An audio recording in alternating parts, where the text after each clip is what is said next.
चलिए आज का सुबह शुरुआत करते हैं। श्री गणेशाय नमो नमः। राधे राधे। आप लोग ठीक हैं? ठीक नहीं हैं या हैं? दोनों परिस्थिति में आप बोलो राधे राधे,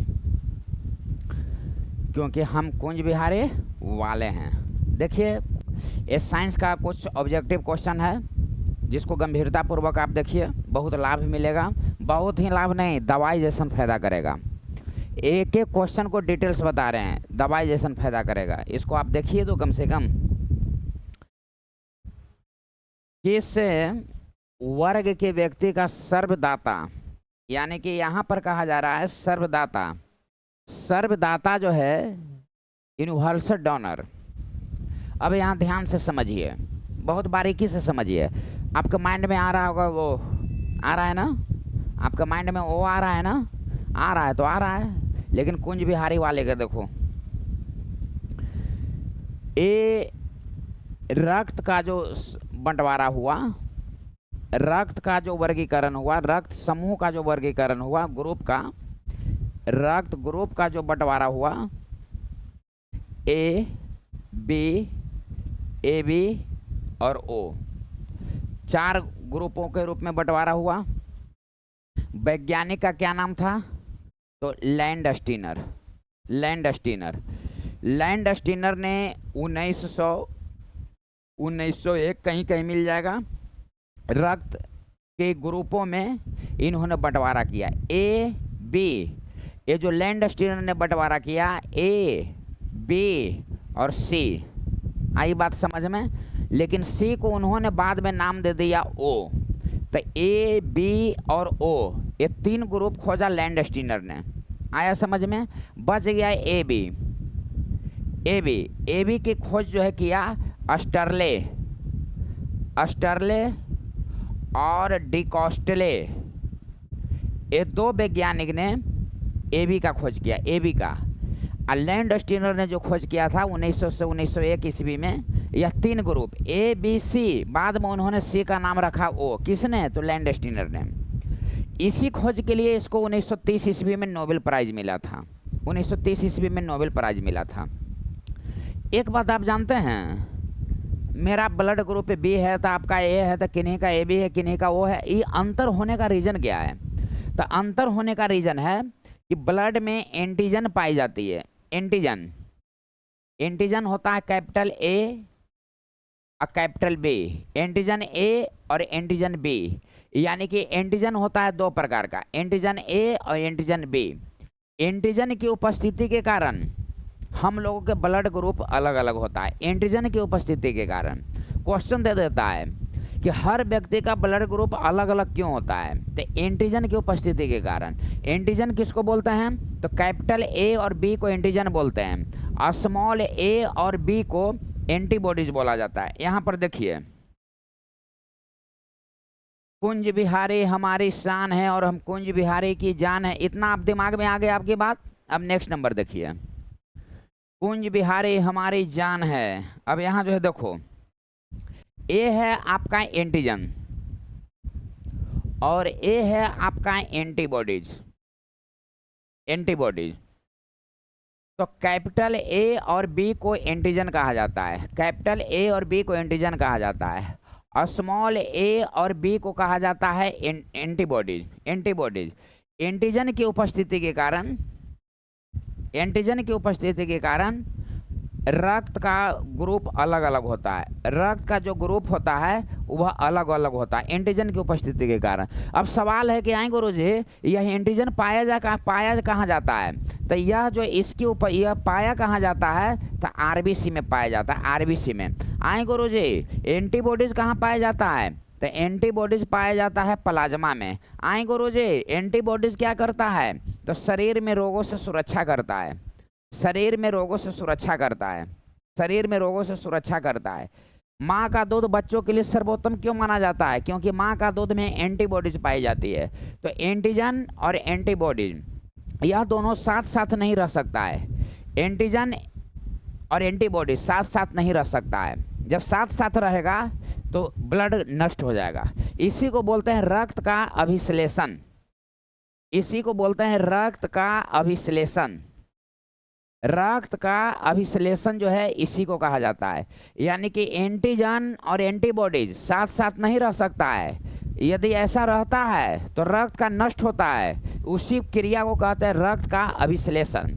तो एंटीजन की उपस्थिति के कारण रक्त ग्रुप अलग अलग होता है। और एंटीजन पाया जाता है कहाँ? तो आरबीसी में। एंटीबॉडीज कहाँ पाया जाता है? तो प्लाज्मा में। कैपिटल ए और बी को बोलते हैं एंटीजन और स्मॉल ए और बी को बोलते हैं एंटीबॉडीज। और यह रक्त ग्रुप इसके कारण अलग होता है। शरीर में रोगों से सुरक्षा करता है एंटीबॉडीज, जो प्लाज्मा में पाई जाती है। नोट्स बना लेना, भीड़ से आप अलग हो जाइएगा। इसको चक्कर में मत रहो। इसको चक्कर में आप क्यों हो? ब्लड यूनिवर्सल डोनर किसको कहा जाता है? इसको चक्कर में आप क्यों हो? अब सोच रहा होगा तो किसके चक्कर में रहे? इसके चक्कर में रहो जो बता रहे हैं। अब यहाँ जो है देखो, अब नेक्स्ट नंबर देखो, ये इतना कंप्लीट हो गया। अब नेक्स्ट नंबर देखो। अब दिमाग में आ रहा होगा कि आए गुरुजी, ब्लड में कैपिटल ए और बी एंटीजन होता है और स्मॉल ए और बी एंटीबॉडीज होता है, तो एंटीजन किस में पाया जाता है? जैसे मैं देखिए ए बी और ओ, ये चार को ब्लड ग्रुप हुआ। यहाँ लिख दो एंटीजन, यहाँ लिख दो एंटीजन, यहाँ लिख दो एंटीबॉडीज, यहाँ लिख दो एंटीबॉडीज। एंटीजन किस में पाया जाता है जी? आरबीसी में। ए प्लाज्मा में। एंटीबॉडीज क्या करता है? रोगों से सुरक्षा करता है। अब ब्लड ग्रुप अलग अलग क्यों है जी? तो एंटीजन की उपस्थिति के कारण। कैपिटल ए और बी को क्या कहते हैं जी? एंटीजन। और स्मॉल ए और बी को क्या कहते हैं जी? एंटीबॉडीज। अब यहाँ ध्यान से समझो, तो यह ए ब्लड ग्रुप है, तो इसमें एंटीजन है कि नहीं है? तो है। कौन एंटीजन है? तो एंटीजन ए है। एंटीजन ए इसमें पाया जाता है। आपको कोई पूछ देगा कि एक बात बताओ कि ब्लड ग्रुप चार को होता है ना? तो होता है। तो ब्लड ग्रुप ए में, ए ब्लड ग्रुप में कौन सा एंटीजन पाया जाता है? तो कुछ सोचना समझना नहीं, सीधे बोल देना कि ए। बी ग्रुप में कौन एंटीजन पाया जाता है? तो बी। ए बी ग्रुप में कौन एंटीजन पाया जाता है? तो ए और बी। इसमें कौन पाया जाता है? तो कोई नहीं, इसमें एंटीजन नहीं होता है, इसलिए इसको यूनिवर्सल डोनर कहते हैं। एंटीबॉडीज हमने पहले ही बोल दिया कि एंटीजन और एंटीबॉडी साथ साथ नहीं रह सकता है। एंटीजन और एंटीबॉडी साथ साथ नहीं रह सकता है। एंटीजन और एंटीबॉडी साथ साथ नहीं रह सकता है। एंटीजन और एंटीबॉडी साथ साथ नहीं रह सकता है। तो अब एक बात बताओ कि जब एंटीजन और एंटीबॉडी जब साथ साथ नहीं रह सकता है, तो एंटीजन कौन है? ए। तो इसमें एंटीजन ए रहेगा? नहीं रहेगा। साथ साथ नहीं रह सकता है, साथ साथ नहीं रह सकता है। इसको चाहिए, साथ साथ नहीं रह सकता। क्या चाहिए? तो इसको बी चाहिए, बी। तो इसमें हो जाएगा एंटीबॉडीज बी। अब सवाल आपको दे देगा कि ब्लड ग्रुप ए में कौन सा एंटीजन होता है? तो ए। अब सवाल आ जाएगा कि ब्लड ग्रुप ए में कौन सा एंटीबॉडीज होता है? दिमाग में रखना। तो कौन सा एंटीबॉडीज होता है? बॉडीज, तो बी। यानी कि ए एंटीजन ए के साथ एंटीबॉडीज ए नहीं रह सकता है। एंटीजन ए के साथ एंटीबॉडीज बी रह सकता है। ठीक इसी प्रकार से यहाँ पर बी एंटीजन है, तो इसके साथ बी नहीं रहेगा। क्या रहेगा? तो ए। तो ब्लड ग्रुप बी में कौन सा एंटीबॉडीज पाया जाता है? तो ए। ब्लड ग्रुप ए में कौन सा एंटीबॉडीज पाया जाता है? तो बी। अब ए बी में एंटीजन हो गया दोनों, तो इसमें एंटीबॉडीज नहीं पाया जाता है। अब ओ में एंटीजन नहीं पाया जाता है, तो इसमें ए और बी दोनों जो है पाया जाता है। क्या? तो एंटीबॉडी। आई बात समझ में? तो अब यहाँ ध्यान से समझिए, ए बी है और ओ है। ए बी और ओ किस में एंटीजन पाई जाती है, किस में एंटीबॉडीज पाई जाती है? ये तो आप जान गए। ओ में एंटीजन नहीं पाई जाती है, ए बी में एंटीबॉडीज नहीं पाई जाती है। यहाँ पर ये दोनों को क्रॉस लगा दो, नहीं पाई जाती है। अब क्वेश्चन क्या कह रहा है, से क्वेश्चन पर आते हैं। यहाँ ध्यान से समझिए, क्वेश्चन पर अब आते हैं। क्वेश्चन क्या कह रहा है से देखिए। कुंज बिहारी की जय, कुंज बिहारी हमारी शान है और हम कुंज बिहारी की जान है। अब यहाँ जो है देखिए, नेक्स्ट नंबर जो है देखिए, यह ब्लड ग्रुप ए बी है, यह ब्लड ग्रुप ओ है। इसको दिमाग में रखो। ये ब्लड ग्रुप ए बी को सर्वग्राही कहते हैं, सर्वग्राही कहते हैं ब्लड ग्रुप ए बी को। इसको कहते हैं सर्वदाता। यहाँ तक कोई दिक्कत? तो कोई दिक्कत नहीं। अंग्रेजी में यूनिवर्सल रेसिपिएंट यूनिवर्सल डोनर कहते हैं। यहाँ तक कोई दिक्कत? कोई दिक्कत नहीं। अब यहाँ पर सवाल है कि ब्लड ग्रुप AB को सर्वग्राही क्यों कहते हैं? इसको दिमाग में रखिएगा, क्योंकि इसमें एंटीबॉडीज नहीं होती है।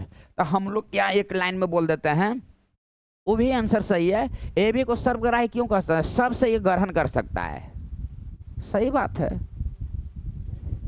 ना, ग्रहण कर सकता है सबको, लेकिन दे सकता है अपना ही जाति को, AB को दे सकता है।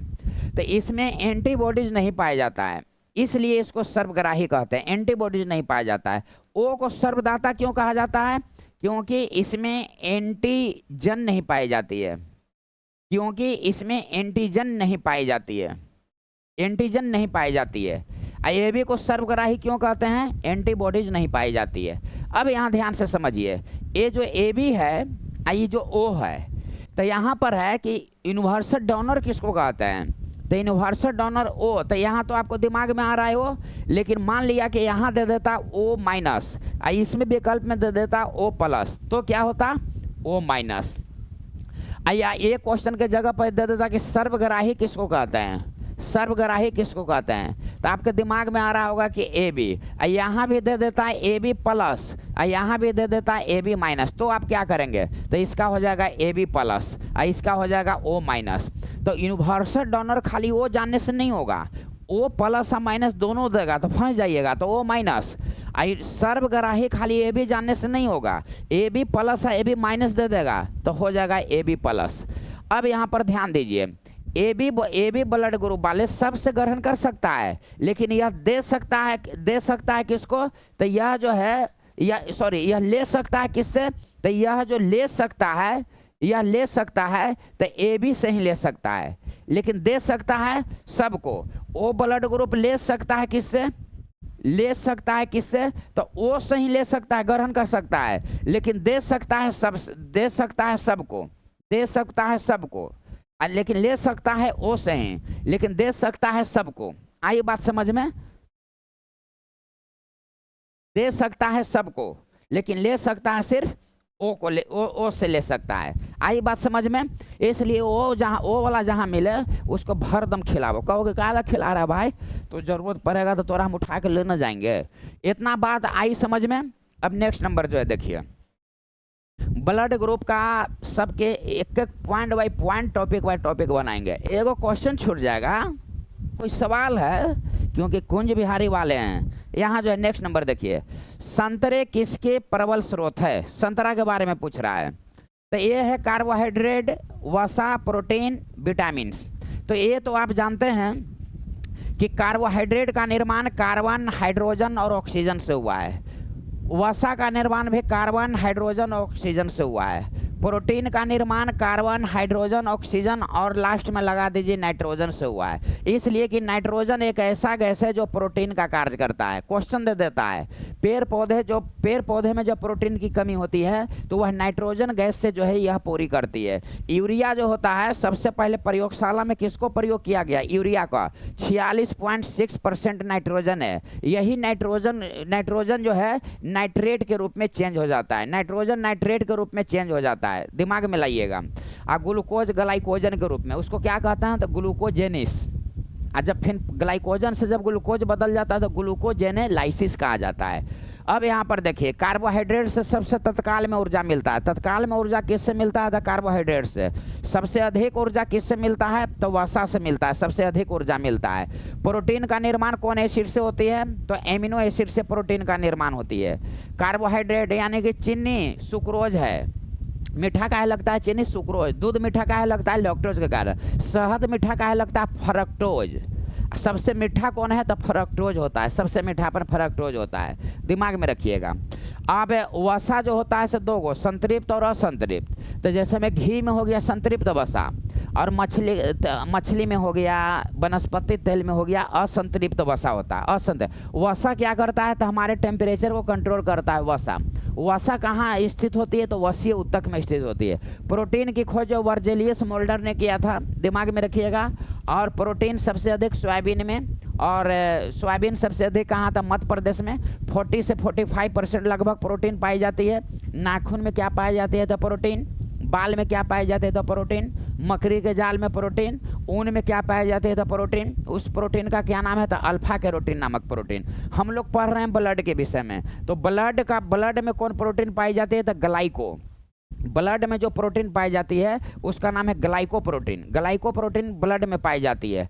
दूध में कौन प्रोटीन? तो केसिन। कौन एंजाइम? तो रेनिन पाई जाती है। जानवर के खूर में, बाल में, इस सब में क्या पाई जाती है? तो प्रोटीन पाई जाती है। तो इस संतरा किसका प्रबल स्रोत है? संतरा में विटामिन होता है। कौन सा विटामिन होता है संतरा में? तो विटामिन सी होता है। संतरा में कौन सा विटामिन पाई जाती है? आपका क्वेश्चन देता है कि संतरा में कौन सा विटामिन पाई जाती है? तो संतरा में विटामिन सी पाई जाती है। एक चीज आप दिमाग में रखो, विटामिन सी जो है, विटामिन सी जो है, जितने भी खट्टा है, जितने भी खट्टा है और जितने भी तीता है, सब में जो है पाया जाता है विटामिन सी। विटामिन सी का रासायनिक नाम क्या हुआ? तो विटामिन सी का रासायनिक नाम हो गया अस्कॉर्बिक एसिड, अस्कॉर्बिक अम्ल। इसकी कमी से कौन सी बीमारी होती है? तो स्कर्वी बीमारी होती है। लेकिन विटामिन सी संतरा जितने भी खट्टा है, जैसे में संतरा, नींबू, मिर्चा, इसके पत्नी मिर्ची में कौन विटामिन होती है? तो विटामिन सी होती है। अस्कॉर्बिक एसिड, अस्कर्वी नामक बीमारी होती है। लेकिन विटामिन सी सबसे अधिक किस में होती है? तो विटामिन सी सबसे अधिक आंवला में होती है। कौन ऐसा विटामिन है जो गर्म होने पर नष्ट हो जाता है? तो विटामिन सी गर्म होने पर नष्ट हो जाता है। दूध और रोटी में कौन सा विटामिन नहीं पाया जाता है? तो दूध और रोटी में विटामिन सी जो है नहीं पाया जाता है। यदि दूध और रोटी को आप अधिक दिनों तक सेवन करेंगे तो आप कौन रोग का शिकार हो जाएंगे? तो स्कर्वी रोग का शिकार हो जाएंगे। क्वेश्चन पूछा हुआ है, खाली दूध है और रोटी खाबे करवाऊँ, कुछ हो ना खाऊँ, तो विटामिन सी की कमी ऑटोमेटिक हो जाएगा। इसलिए कि इसमें विटामिन सी नहीं पाई जाती है, तो आप स्कर्वी रोग का शिकार हो जाइएगा। आई बात समझ में? तो संतरा कौन है? तो विटामिन का स्रोत है। नेक्स्ट नंबर देखिए, पालक के पत्ते किसके प्रबल स्रोत है? पालक के पत्ते। अब यहाँ ध्यान से समझिएगा, जितने भी हरा साग सब्जी है, हरा साग सब्जी जितना भी है, हरा साग सब्जी पालक, हरा साग सब्जी पालक जितना भी है, सब में आयरन होता है, लोहा होता है, आयरन होता है, लोहा होता है। विटामिन ए भी होती है, विटामिन ए भी होती है। लेकिन यहाँ कर आप प्रबल स्रोत, तो आयरन जो है इसका प्रबल स्रोत है। तो हरा साग सब्जी पालक में प्रचुर मात्रा में क्या पाई जाती है? तो आयरन प्रचुर मात्रा में, सबसे अधिक नहीं, लेकिन आयरन सबसे अधिक किस में होती है? आपका क्वेश्चन देता है कि आयरन सबसे अधिक किस में होती है? तो आयरन सबसे अधिक होती है मेथी में। हरा साग सब्जी पालक में आयरन पाई जाती है प्रचुर मात्रा में, सबसे अधिक नहीं, सबसे अधिक देगा तो होगा मेथी। आयरन की कमी से कौन सी बीमारी होती है? एनीमिया, रक्ताल्पता, रक्तक्षीणता। और हीमोग्लोबिन के निर्माण में कौन सहायक होता है? तो आयरन सहायक होता है। आई बात समझ में? और गर्भवती महिला को किस चीज़ की कमी हो जाती है? क्वेश्चन देते रहता है, तो आयरन की कमी हो जाती है। तो आयरन जो है इसमें मुख्य स्रोत होता है आयरन। विटामिन ए का रासायनिक नाम क्या है? तो रेटिनॉल। पका में कौन विटामिन? तो ए। गाजर में कौन विटामिन? तो ए। विटामिन ए की कमी से रतौंधी होती है, जीरोपैथेलमिया होती है, शुष्काभिक्षेप बोलते हैं उसको। आँख का आंतरिक भाग सूख जाता है, आंसू सूख जाता है। तो कोई रोते रहेगा, कोई न रोएगा, कहेगा दीदा में लाजे ना, ये रोई थे कोठो। अरे भाई ओकरा जीरोपैथेलमिया बीमारी हो गई, काहे बेचारा के परेशान करी तुम या बेचारी के, है ना? उसको शुष्काभिक्षेप कहा जाता है। और रतौंधी, विटामिन ए की कमी से क्या होता है? तो रतौंधी, इसको नोट कर लेना, बहुत जो है इम्पोर्टेंट जो है क्वेश्चन है। और हम लोग हमेशा जानते रहते हैं कि ये जो विटामिन ए है, विटामिन ए की कमी से फेमस बीमारी हम लोग जानते हैं रतौंधी। रतौंधी आप जानो कि रतौंधी का अंग्रेजी में बोलते हैं नाइट ब्लाइंडनेस। नाइट ब्लाइंडनेस इसको अंग्रेजी में कहा जाता है, इसको दिमाग में रखो। रतौंधी का अन्य नाम है निक्टोलोपिया। रतौंधी का जो अन्य नाम है उसको कहा जाता है निक्टोलोपिया। और रतौंधी जब होती है तो आंख प्रभावित होती है। आंख का कौन सा भाग प्रभावित होती है? तो छर प्रभावित होती है। और इसको नेक्टोलोपिया कहता है, क्योंकि छर का क्या काम होता है? अंधकार और प्रकाश को देखना। और यही जब प्रभावित हो जाती है तो अंधेरवा में इधर उधर तलमलाइत रह, दिखाइए न पड़ता। आ गया समझ में? ये कैरोटीन के कारण क्या होता है? तो गाजर का रंग पीला होता है कैरोटीन के कारण। और कैरोटीन से विटामिन ए का निर्माण होती है। यही कैरोटीन से विटामिन ए का निर्माण होती है। गाजर का रंग पीला होता है कैरोटीन के कारण। गाय का दूध जो पीला होता है कैरोटीन के कारण होता है। विटामिन ई का रासायनिक नाम क्या है? तो टोकोफेरोल। विटामिन ई का रासायनिक नाम क्या है? तो टोकोफेरोल। जनन क्षमता में जो कमी हो जाती है यह किसके कारण? तो विटामिन ई के कमी के कारण। अंकुरित चना और गेहूं में क्या पाया जाता है? तो विटामिन ई। ब्यूटीफुल विटामिन किसको कहते हैं? तो विटामिन ई। विटामिन ई युक्त भोजन कीजिए, ब्यूटीफुल हो जाइएगा, है ना। अब नेक्स्ट नंबर जो है देखिए, हवा से परागन को क्या कहते हैं? तो हवा से परागन, हवा को क्या बोलते हैं? वायु। तो वायु परागन। यदि पूछ देगा कि कीट से परागन को क्या कहते हैं? तो कीट परागन। यदि पूछ देगा कि पक्षी के परागन को क्या कहते हैं? तो पक्षी परागन। कीट का अध्ययन बताइए जी, एंटोमोलॉजी। पक्षी का अध्ययन जी, ऑर्निथोलॉजी। विरिधावस्था का जिरेंटोलॉजी। पुराने सिक्कों का न्यूमिस्मेटिक। स्वप्न का आनिरोलॉजी। शराब का ओनोलॉजी। कैंसर का ऑन्कोलॉजी। आ रहा है ये समझ में? अब यहाँ पर ध्यान से नेक्स्ट नंबर देखिए, कौन सा युग्म सुमेलित नहीं है? अब यहाँ पर क्वेश्चन कह रहा है कि चंदन काष्ठ पौधा आंशिक मूल परजीवी कुस्कुटा नेफ्रिन मांसा, यानी कि इसको जो है, अब मान लिया जाए कि इसको नेक्स्ट नंबर में देखते हैं, इसको विशेष समझाना पड़ेगा। यहाँ देखिए, कौन सा विटामिन रक्त का थक्का बनने के लिए आवश्यक होता है? तो यहाँ पर पूछ रहा है रक्त का थक्का।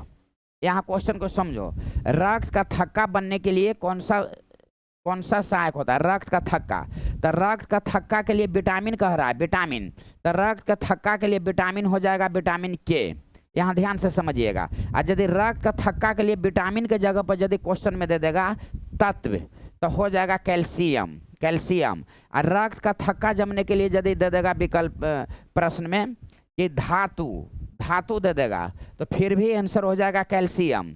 अगला क्वेश्चन दे देगा कि रक्त को थक्का जमने के लिए, रक्त को थक्का जमने के लिए प्रोटीन कौन होता है? प्रोटीन। तो फाइब्रिनोजोन हमारे लीवर में पाई जाती है। हिपेरिन इसको रोकता है ना, शरीर में थक्का जमाने से। अब अगला क्वेश्चन दे देगा कि रक्त को थक्का जमाने वाला रक्त का कौन सा भाग है? रक्त को थक्का जमाने वाला रक्त का कौन सा भाग है? तो हो जाएगा क्या? थ्राम्बोसाइटस। थ्राम्बोसाइटस विकल्प में नहीं रहेगा तो क्या हो जाएगा? प्लेटलेटस हो जाएगा, प्लेटलेटस हो जाएगा। थ्राम्बोसाइटस नहीं रहेगा तो प्लेटलेटस हो जाएगा। रक्त का थक्का से इतना क्वेश्चन देखो आप। विटामिन यदि है तो यहाँ क्या लगा हुआ है क्वेश्चन में? विटामिन। तो इसका आंसर क्या हो जाएगा? विटामिन के हो, इसका आंसर हो जाएगा। और तत्व पूछे, यहाँ तत्व लगा हुआ रहेगा तो कैल्शियम। धातु यहाँ लगा रहता है विटामिन के जगह पर तो कैल्शियम। यहाँ पर विटामिन के जगह पर प्रोटीन लगा रहता था फाइब्रिन, जो रक्त का भाग लगा रहता था थ्राम्बोसाइटस या प्लेटलेटस। यह क्वेश्चन आपको जो है दरोगा में जो है क्वेश्चन पूछा हुआ है। विटामिन ए के बारे में जान गए। के को फिलोक्विनिन बोला जाता है, फिलोक्विनिन के को कहा जाता है। विटामिन डी को कहा जाता है कैल्सीफेरॉल। सी को स्कॉर्बिक एसिड। विटामिन डी का रासायनिक नाम है कैल्सीफेरॉल। हॉपकिंस ने खोज किया था। अब विटामिन डी एकमात्र ऐसा विटामिन है जिसको हार्मोन कहा जाता है, हार्मोन कहा जाता है। मक्खन, सूरज का प्रकाश विटामिन डी का स्रोत है। विटामिन डी को दो भाग में D2 और D3 बीपीएससी में पूछा हुआ है। D2 का रासायनिक नाम अर्गे कैल्सीफेरॉल। D3 का रासायनिक नाम कैलो कैल्सीफेरॉल।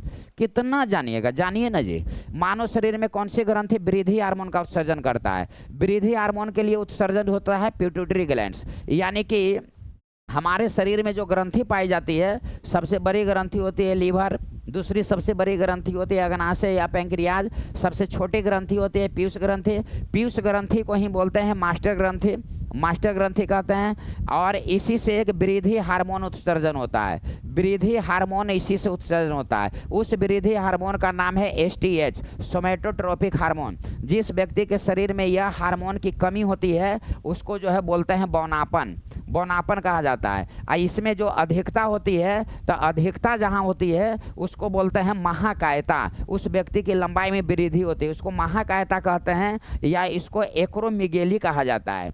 एक्रोमेगेली इसको कहा जाता है। तो वृद्धि हार्मोन के लिए पिट्यूटरी ग्लैंड जो है उत्तरदायी होता है। थायराइड क्या है? तो सबसे बड़ी ग्रंथि है, सबसे बड़ी ग्रंथि है। सबसे बड़ी ग्रंथि कौन है? तो थायराइड है। तो दिमागवा में आवित होता कि आई जे सबसे बड़ी ग्रंथि लीवर नहीं तो थायराइड कैसे बोली था हूँ। हा ग्रंथि के पहले लगा दो अंतःस्रावी तो हैंसर हो जाता बा। अब ग्रंथि के पर्द लगा दो बहिस्रावी तो सबसे बड़ी बहिस्रावी ग्रंथि हो जाती लीवर। और दोनों ओवरऑल मिला के भी यही लीवर। अब अंतःस्रावी में हो जाएगा थायराइड। दूसरी सबसे बड़ी ग्रंथि अग्नाशय। अग्नाशय का वजन होता है 100 ग्राम।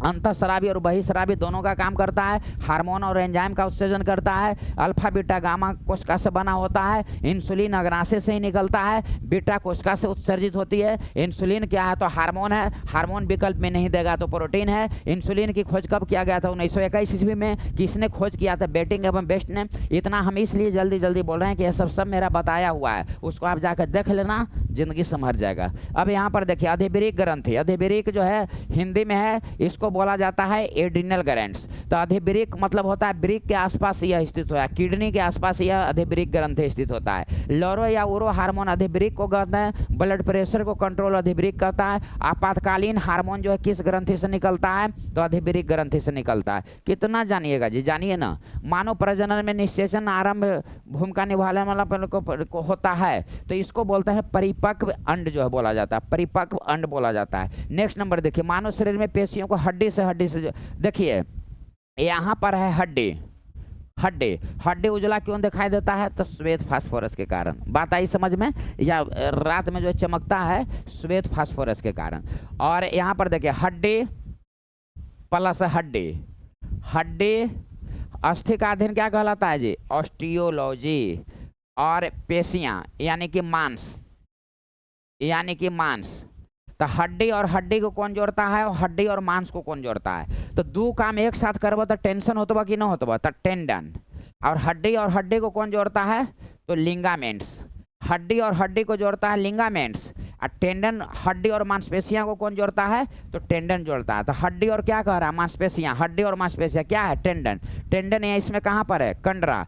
यानी कि कभी कभी यह जो है टेंडन नहीं देकर ये दे देगा, तो इसको दोनों को हिंदी में भी इसको दिमाग में रख लीजिएगा। अब नेक्स्ट नंबर देखिए, किसमें केंद्रक झिल्ली नहीं होती है? तो मोनेरा में जो है केंद्रक झिल्ली जो है नहीं होती है। नेक्स्ट नंबर देखिएगा, पीत का क्या काम होता है? तो पीत जो होता है, पीत बाइल। यहाँ पर देखिए ये जो बाइल होता है, पीत को अंग्रेजी में बाइल कहा जाता है, बाइल। पीत जो होता है, पीत का पीएच मान 7.6 होता है। इसकी प्रकृति क्या होती है? तो क्षारीय, 7 से अधिक हो गया। पीत का निर्माण कहाँ होता है? तो पीत का निर्माण होता है लीवर में होता है। पीत का जमाव कहाँ होता है? तो पित्ताशय में। लीवर के नीचे पित्ताशय होता है, उसी में इसका जमाव होता है। और लीवर से पित्ताशय में एक हिस्टोकिका कोशिका के द्वारा जाता है पित्ताशय में, और यह नाशपाती आकार का पित्ताशय होता है। व्हेल मछली, घोड़ा, पक्षी में पित्ताशय नहीं पाया जाता है, पित्ताशय नहीं पाया जाता है। इसको माइंड में आप नोट कर लीजिएगा। तो पीत जो है क्या करता है? पीत का प्रकृति होता है क्षारीय, तो ये भोजन को क्या कर देता है? भोजन को क्षारीय बना देता है। हाइड्रोक्लोरिक एसिड भोजन को अम्लीय बना देता है, अब पीत भोजन को क्षारीय बना देता है, नोट कर लेना। यह वसा को पाचन कर देता है, वसा को पाइसीकरण कर देता है, तो वसा को पाइसीकरण कर देता है। इसको दिमाग में रखिएगा। नेक्स्ट नंबर लिखिएगा, कौन सा आनुवंशिकीय है? तो जीन जो है यह आनुवंशिकीय इकाई है। क्वेश्चन कौन सा आनुवंशिकीय नहीं है, कौन सा आनुवंशिकीय इकाई है। तो यदि क्वेश्चन दे देगा कि कौन सा आनुवंशिकीय इकाई है, तो जीन जो है आनुवंशिकीय इकाई है।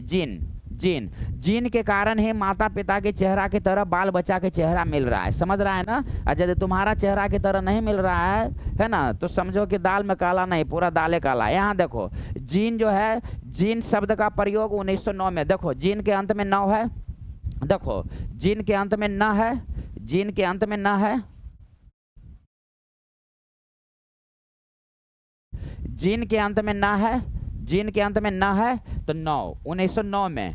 ज से जीन, तो ज से जोहान्सेनबर्ग, यानी कि जीन शब्द का प्रयोग जोहान्सेनबर्ग ने 1909 ईस्वी में किया था। यहाँ आनुवंशिकीय इकाई है जीन। आया बात समझ में? DNA, deoxy ribose nucleic acid, इसमें जो शर्करा पाई जाती है 1953 ईस्वी में वाटसन एवं क्रिक ने इसकी खोज किया था। आरएनए राइबोजल न्यूक्लिक एसिड होता है। डीएनए आनुवंशिक केंद्र कहाँ है? तो हैदराबाद। वन अनुसंधान केंद्र कहाँ है? तो देहरादून। 1953 ईस्वी में वाटसन एवं क्रिक ने इसका खोज किया था। इसमें 4 प्रकार का ATGC एडेनिन, थाइमिन, गुआनिन, असाइटोनिन पाया जाता है डीएनए में। और थाइमिन के जगह पर यूरेसिल, थाइमिन के जगह पर यूरेसिल यह आरएनए में पाई जाती है। यह क्वेश्चन ज़्यादा पूछता है कि डीएनए में थाइमिन के स्थान पर क्या पाया जाता है? तो यूरेसिल पाया जाता है, आरएनए में पाया जाता है। नेक्स्ट नंबर देखिएगा, पाचन तंत्र का कौन सा भाग हाइड्रोक्लोरिक एसिड उत्सर्जित करता है? तो स्मॉल इंटेस्टाइन क्या होता है? भोजन का मुख्य रूप से भोजन का पाचन और अवशोषण कहाँ होता है? तो स्मॉल इंटेस्टाइन में होता है। या कार्बोहाइड्रेट का, यहाँ पर नोट कर लो, कार्बोहाइड्रेट, वसा और प्रोटीन का पाचन पूर्ण रूप से कहाँ होता है? तो पूर्ण रूप से पाचन होता है स्मॉल इंटेस्टाइन में। लीवर के बारे में आप जान गए, सबसे बड़ी ग्रंथि है, 1.5 से 2 केजी वजन होता है, सबसे भारी अंग है, सबसे बड़ा अंग है। तो सबसे बड़ा अंग कह लिए तो दिमाग में लीवर त्वचा ना, बाहरी में सबसे त्वचा है, आंतरिक में सबसे लीवर है। जहर का जमाव कहाँ होता है? तो लीवर में। ग्लूकोज को ग्लाइकोजन में कौन चेंज कर देता है? तो लीवर। वसा का कोलेस्ट्रॉल में कौन चेंज कर देता है? तो लीवर। जब कोई व्यक्ति भोजन ग्रहण कर रहा है, उसको में जहर चला गया, उसको चूषण कौन करता है? तो लीवर। लीवर को ही क्या कहा जाता है? तो जिगर। अग्नाशय आप जाने गए, दूसरी सबसे बड़ी ग्रंथि होती है, 100 ग्राम वजन होता है। अंतःस्रावी और बहिःस्रावी दोनों का काम करता है। इंसुलिन इसी से उत्सर्जित होता है, बीटा कोशिका से उत्सर्जित होती है। इंसुलिन की कमी से चीनी की मात्रा बढ़ जाएगा, डायबिटीज या मधुमेह होता है। चीनी की अधिकता के कारण हाइपोग्लाइसीमिया, आँख के आगे अंधेरा आने लगता है। बच गया यह आमाशय, इसका आंसर हो जाएगा आमाशय। आमाशय के ऑक्सीटिंग कोशिका से हाइड्रोक्लोरिक एसिड का उत्सर्जन होता है। अब हाइड्रोक्लोरिक एसिड भोजन को क्या बना देता है? तो हाइड्रोक्लोरिक एसिड भोजन को अम्लीय बना देता है। अब पित्त क्या करता है? क्षारीय बना देता है। और ऑक्सीटिंग कोशिका से हाइड्रोक्लोरिक एसिड का उत्सर्जन होता है। अब आमाशय के पाइलोरिक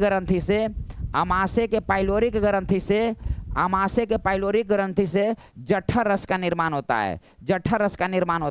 जठर रस की क्या प्रकृति होती है? तो जठर रस की प्रकृति होती है अम्लीय। इसका पीएच मान कितना होता है? तो 6.8। जठर रस किस किस से मिलकर बना होता है? तो रेनिन और पेप्सिन से। तो रेनिन क्या होता है? तो दूध में पाए जाने वाला एंजाइम होता है। पेप्सिन क्या करता है? यह प्रोटीन को पेप्टोन्स में बदल देता है। नेक्स्ट नंबर जो है देखिए, ओमेगा 3 एक वर्ग है, तो ओमेगा 3 एक वसीय अम्ल है। ये क्या है से समझिए। यह हमारे शरीर में इसका निर्माण नहीं होता है, ध्यान से इसको समझना। हमारे शरीर में बहुत सारे ऐसे फैट पाए जाते हैं जिसका निर्माण हमारे शरीर में होता है, लेकिन ओमेगा 3 एक ऐसा फैट है, यह फैट का अंग है, यह वसा है। वसा का यह एक परिवार हो गया। अब ओमेगा 3 एक ऐसा वसा का परिवार है जो हमारे शरीर में इसका निर्माण नहीं होती है, भोजन से प्राप्त होता है। या जितना भी फल फूल सब खाइएगा, अखरोट खाइएगा, इस सब में पाया जाता है ओमेगा 3। तो ओमेगा 3 क्या है? तो एक वसीय अम्ल है। ओमेगा 3 क्या है? तो यह रोग प्रतिरोधक क्षमता है, यह रोग प्रतिरोधक क्षमता का कार्य करती है। कौन? तो ओमेगा 3। ओमेगा 3 क्या है? तो यह हृदय के लिए अच्छा होता है। जो हमारे हृदय में जो खराब कोलेस्ट्रॉल होता है, वह खराब कोलेस्ट्रॉल को यह नष्ट कर देता है। ओमेगा 3 जो है यह जो है नष्ट कर देता है। बताइए कोलेस्ट्रॉल सबसे अधिक कहाँ होता है? तो कोलेस्ट्रॉल सबसे अधिक जो होता है वह लीवर में होता है। क्योंकि लीवर क्या करता है कि वसा को कोलेस्ट्रॉल में परिवर्तित कर देता है। कोलेस्ट्रॉल सबसे पहले कहते हैं कि इसको जानते हैं जो चिपचिपा पदार्थ होता है अंडा, मांस, मछली, तेल में, उसी को कहा जाता है कोलेस्ट्रॉल। तो इसका आंसर क्या हो जाएगा? वसीय अम्ल। अब यहाँ पर नेक्स्ट नंबर जो है देखिए, कौन सा अम्ल हमारे शरीर में पाचन क्रिया में सहायक होता है? तो आमाशय से जो हाइड्रोक्लोरिक एसिड निकलता है वह भोजन को क्या कर देता है? यह तो अम्लीय कर देता है। नंबर 1 पॉइंट 2 पॉइंट में क्या करता है, हानिकारक जो बैक्टीरिया होता है इसको नष्ट कर देता है। कौन? तो हाइड्रोक्लोरिक एसिड। सल्फ्यूरिक एसिड क्या होता है, यानी कि प्रश्न कहीं कहीं दे देता है कि पेट में कौन सा एसिड होता है, तो हाइड्रोक्लोरिक एसिड होता है। कहीं कहीं क्वेश्चन दे देता है कि सल्फ्यूरिक एसिड, H2SO4, अम्लों का राजा सल्फ्यूरिक एसिड, रसायनों का सम्राट सल्फ्यूरिक एसिड, कशिश का सम्राट तेल जो है सल्फ्यूरिक एसिड को कहा जाता है। गाड़ी की बैटरी में सल्फ्यूरिक एसिड होता है, दिमाग में रखना।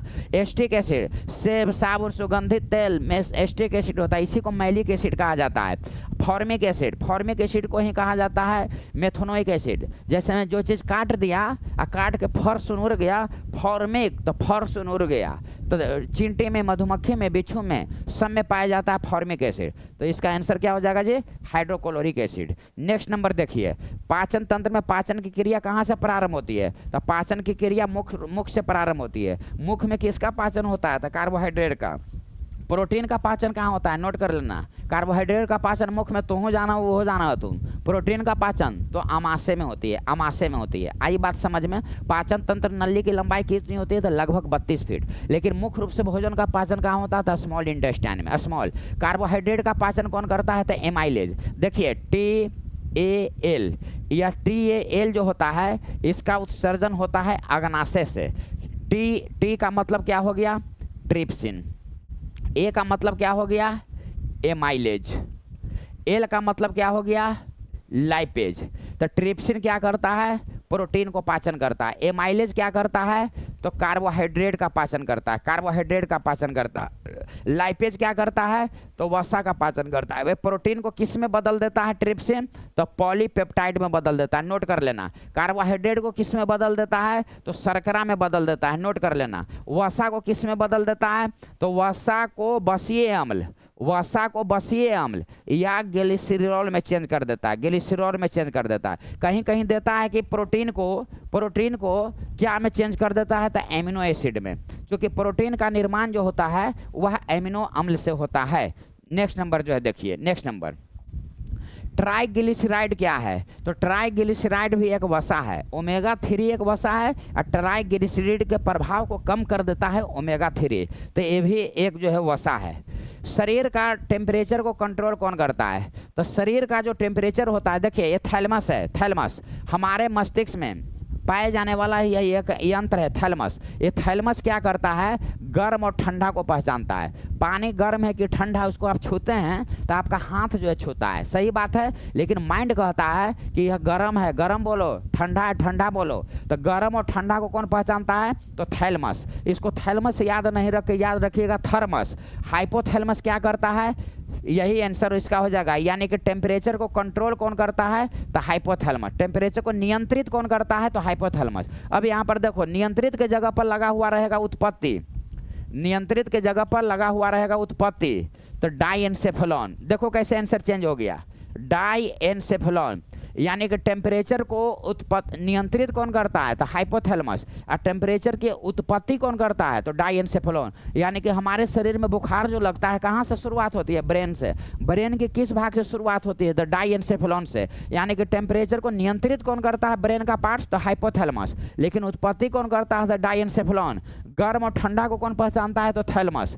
और टेम्परेचर को नियंत्रित करने के अलावा हाइपोथैलमस का और क्या काम होता है, तो भूख का काम होता है, प्यास का काम होता है, घृणा का काम होता है, प्रेम का काम होता है, नींद के लिए काम होता है, टेम्परेचर को कंट्रोल करता है, सब हाइपोथैलमस करता है। सेरिबेलम क्या करता है, तो ऐच्छिक क्रिया को कंट्रोल करता है। तो क्वेश्चन देता है कि जब कोई व्यक्ति शराब पी लेता है तो उसका प्रभाव कहाँ पड़ता है, तो सेरिबेलम पर। अब मेंडुला क्या करता है, अनैच्छिक क्रिया को कंट्रोल करता है। मेंडुला का क्या कार्य होता है, तो अनैच्छिक क्रिया को कंट्रोल करता है मेंडुला। एक बात बताइए जी, इतना तो सारी बात हो गया, एक बात बताबो कि मान लिया कि तो बेंच पर आगे बैठल है, कोई पीछे से ऐसा कलमा हुर दिया, ओके मैया ग मैया कौन है, तो यह थैलमस अनुभव दिलाता है। और जब कोई छोड़ के भाग गए तो हाइपोथैलमस अनुभव दिलाता है, हाइपोथैलमस करता है। यानी कि बाहरी दर्द को, नोट करना, बाहरी दर्द को अनुभव दिलाता है थैलमस, और आंतरिक दर्द को अनुभव दिलाता है हाइपोथैलमस। आई बात समझ में। अब नेक्स्ट नंबर जो है देखो, मानव शरीर में होता है, क्या होता है, पानी कितना परसेंट होता है? तो पानी लगभग 70% होता है। मानव शरीर में सर्वाधिक मात्रा में पाए जाने वाला तत्व कौन है? क्वेश्चन देता है कि सर्वाधिक मात्रा में पाए जाने वाला तत्व कौन है? तो ऑक्सीजन। आई बात समझ में? सर्वाधिक मात्रा में ऑक्सीजन पाई जाती है। पानी कितना लगभग होती है? तो 70% लगभग पानी होती है। दिमाग में रखिएगा। हमारा जो ब्रेन है, मस्तिष्क है, इसको नोट कर लेना। हमारा जो मस्तिष्क है वो मस्तिष्क में सबसे ज़्यादा सोडियम पाई जाती है, सबसे ज़्यादा सोडियम पाई जाती है, नंबर 1। नंबर दो पॉइंट ध्यान से देखिएगा। नंबर 2 पॉइंट, हमारे मस्तिष्क में सबसे ज़्यादा सोडियम होता है। नंबर 2 पॉइंट, हमारे मस्तिष्क में सबसे ज़्यादा फैट पाया जाता है। इसीलिए इसको बोलते हैं वसीय अंग, इसीलिए इसको बोलते हैं वसीय अंग।